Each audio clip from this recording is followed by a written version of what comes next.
ꯑꯅꯨꯅ ꯃꯇꯥꯡ ꯆꯥꯈꯤꯗ꯭ꯔꯦꯍꯦ ꯍꯥꯏꯔꯒ ꯐꯣꯟ ꯑꯗꯨ ꯄꯥꯏꯈꯠꯂꯤ ꯑꯅꯨ ꯗꯥ ꯄꯥꯔꯤ ꯀꯩꯗꯧꯔꯒꯦ ꯄꯥꯔꯤꯅ ꯀꯩꯁꯨ ꯇꯧꯗꯦ ꯑꯩꯈꯣꯏ ꯃꯥꯗꯣ ꯅꯣꯏꯗ ꯆꯠꯅꯤꯅ ꯆꯠꯈꯤꯕꯅꯦ ꯑꯗꯣ ꯍꯥꯏꯒꯦ ꯇꯧꯕꯅꯤꯗ ꯑꯅꯨꯅ ꯑꯣ ꯄꯥꯔꯤꯅ ꯊꯝꯃꯦꯀꯣ ꯑꯅꯨ ꯍꯣꯏ ꯗꯥ ꯄꯥꯔꯤ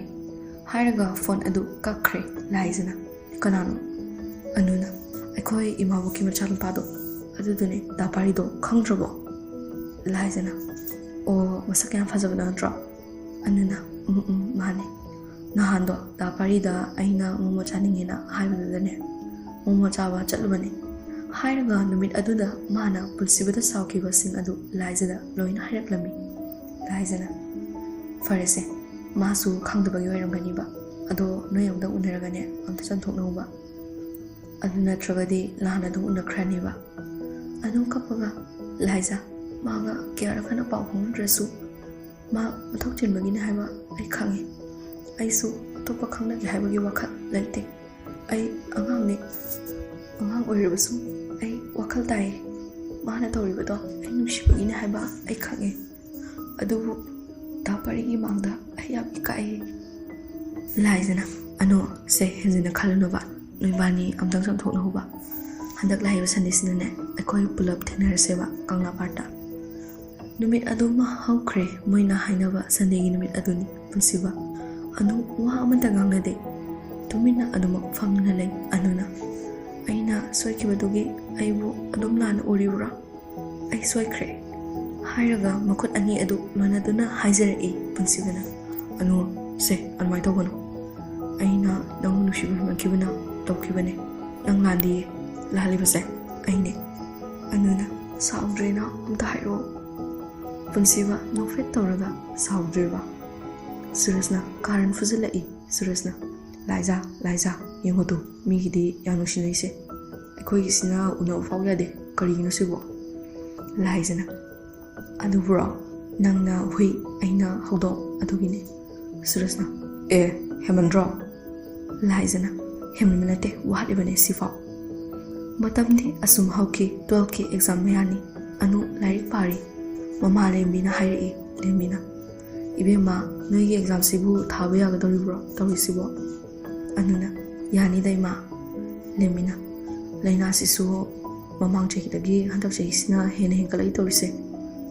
ꯑꯅꯨꯅ ꯏꯃꯥ ꯀꯔꯤꯁꯨ ꯇꯧꯔꯣꯏꯕ ꯑꯩꯈꯣꯏꯅ ꯆꯦꯛꯁꯤꯜꯂꯒ ꯂꯣꯏꯔꯦ ꯀꯩꯗꯧꯔꯒꯦ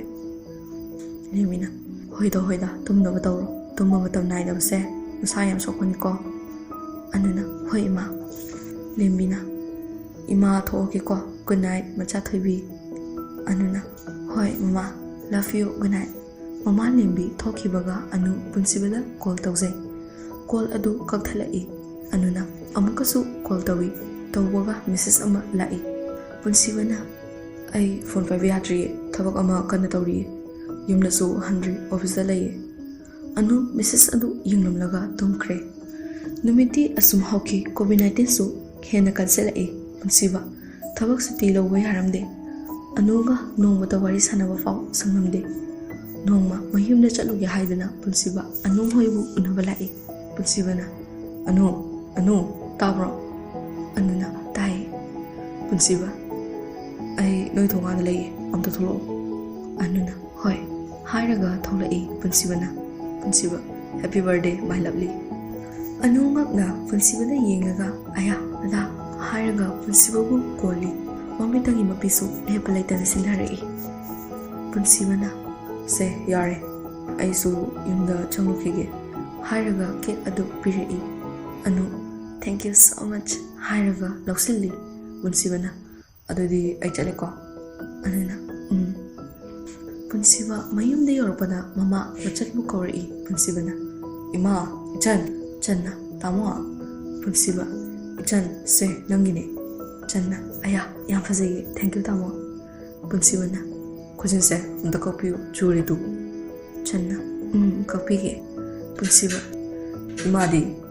ꯆꯟꯅ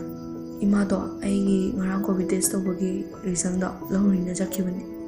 ꯍꯥꯏꯅꯔꯤꯉꯩ ꯇꯟꯖꯥ ꯑꯗꯨꯗ ꯃꯃꯥ ꯇꯣꯝꯕꯤ ꯑꯗꯨ ꯂꯥꯛꯂꯦ ꯄꯨꯟꯁꯤꯕꯅ ꯏꯃꯥ ꯀꯥꯏꯅꯣ ꯏꯆꯟꯒꯤ ꯔꯤꯖꯜꯗꯨꯕꯣ ꯑꯩ ꯌꯦꯡꯒꯦ ꯇꯣꯝꯕꯤ ꯃꯊꯋꯥꯏ ꯅꯨꯡꯉꯥꯏꯇꯅ ꯌꯦꯡꯂꯨꯔꯅꯨ ꯅꯆꯟꯁꯦ ꯃꯣꯏꯅ ꯂꯧꯕ ꯂꯥꯛꯂꯅꯤ ꯄꯨꯟꯁꯤꯕ ꯃꯆꯟꯅ ꯃꯄꯤ ꯃꯔꯥ ꯆꯦꯜꯂꯒ ꯌꯦꯡꯉꯤ꯫